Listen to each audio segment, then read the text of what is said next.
একটি মেয়েকে পটাবার জন্য আমি বিতর্ক করেছিলাম। কিন্তু আজকে তোমরা এসছো, কেউ প্রধানমন্ত্রী হবা, কেউ হিলারি হবা। কি ভয়ঙ্কর মিথ্যা কথা! কারণ আমি একটি মেয়েকে শুধু পটাতে চেয়েছিলাম। কি দিয়ে? বিতর্ক দিয়ে।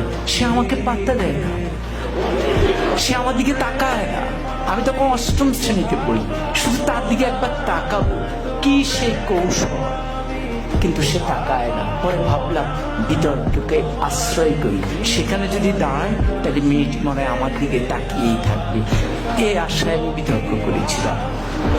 এরকম আশা নিয়ে একবার আমি সিলেট যাচ্ছিলাম। তখন আমি আর অষ্টম শ্রেণীর বালক নই, এয়ারপোর্ট স্টেশন থেকে উঠেছি। তো যাওয়ার সময় ট্রেন, সকালে সিলেটের ট্রেন, আমি উঠলাম। উঠে আমার সিটে গেলাম, দেখি আমার একটি সিট, সামনে আরেকটি সিট, মানে ডাবল ডাবল না। পরে কেউ আসে না, পরে একটি মেয়ে আসে এবং মেয়েটি সামনে বসার পর আমি একটু সতেজ হয়ে গেলাম। পুরুষের মন তো। পরে মেয়েটি দেখলাম সাদা গাউন পরা, আমি বুঝলাম সে সিলেট মেডিকেল। তাহলে ভাবলাম যাক, মান সম্পন্নই হয়েছে। এরপরে ট্রেনে গিয়ে যাচ্ছে, আমার মনে কত কিছু আসে, কত ভাবনা আসে, কিন্তু আমি তো কথা বলতে পারতেছি না, খুব আনইজি বোধ করছি। কি করব? ট্রেন যায় ভিড়লো আখাউড়া স্টেশনে। আখাউড়া তো নাম শুনেছো না? পরে আমি আখাউড়া স্টেশনে গেলাম। যাওয়ার পর হঠাৎ আমি তো মেয়েটার দিকে তাকানোর চেষ্টাই করি, কিন্তু মেয়েটা করে কিনা আমি ঠিক বুঝি না। তো হঠাৎ করে একজন আসলেন, এসে বললেন, ভাই লাগবে? আমি বললাম না, আমার তো খেয়াল ওই মেয়েটির দিকে। এরপরে উনি একটু দূরে গিয়ে দাঁড়ালেন। এবার আরেকজন আসলেন, উনি এসে বললেন লাগবে? আমি বললাম না। এবার উনিও গিয়ে দাঁড়ালেন, কেউ যাচ্ছেন না। তৃতীয় একজন একটু মোটা, সে আরেকটু ধমকে সুরে, লাগবে? আমি বললাম না।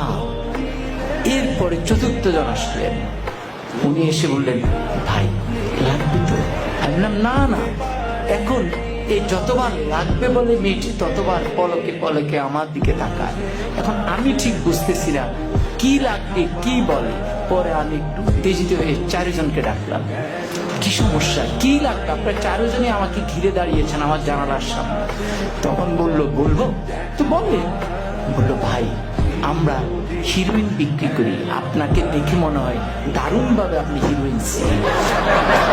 ফলে যে মেয়েটির কাছে আমি এয়ারপোর্টের সামনে নায়ক হয়ে উঠলাম, আখাউড়ায় হয়ে গেলাম হিরোইনসি, বাকি সময় আমি আর তার দিকে ভুলেও তাকাইনি।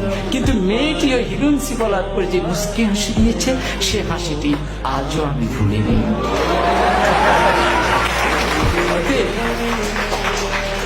অতএব বিতর্ক ঠিক এই জায়গায় ওই সূক্ষ্ম হাসিটি সুন্দরভাবে মনে রাখবার জন্য আজকে আমরা তোমাদেরকে ডেকেছি। জোর করে মেয়েটিকে উঠিয়ে নেওয়ার জন্য নয়, তার ওই সুন্দর হাসি নিয়ে আমি আমার জীবন পার করে দিচ্ছি। বিতর্ক আমাকে এই জায়গায় শিক্ষাটা দিয়েছে।